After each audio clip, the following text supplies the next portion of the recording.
নমস্কার। আজ আমার নিবেদন কবি দেবব্রত দত্তের লেখা একটি মজার কবিতা কর্মখালি। পাড়ার মদন পাশ করেছে ইতিহাসে এমএ, চাকরি পাওয়ার চেষ্টা করে যায় না তবু থেমে।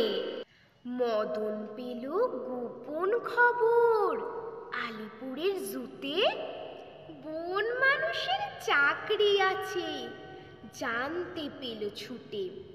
বন মানুষের মুখোশ পরে থাকতে হবে খাঁচায়, মাইনে পাবে 700 টাকা, খাবার পাবে যা চায়।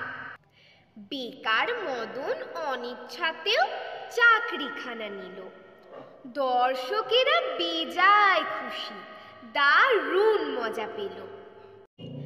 একদিন তো লম্ফ দিয়ে পড়ল পাশের খাঁচায়, পাশেই ছিল নেকড়ে বাঘ, কেই বা তাকে বাঁচায়।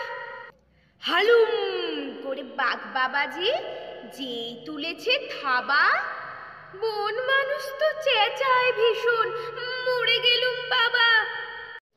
বাঘটা তখন বলল কানে, উঠছো কেন ঘেমে, আমিও ভাই তোমার মতন ইতিহাসের মেয়ে। আমার আজকের কবিতাটি যদি আপনাদের ভালো লেগে থাকে তাহলে অবশ্যই ভিডিওটিতে একটি লাইক করবেন, আর নতুন নতুন কবিতার নোটিফিকেশন যাতে সবার আগে আপনাদের কাছে পৌঁছে যায় তাই চ্যানেলটিকে সাবস্ক্রাইব করে রাখতে ভুলবেন না।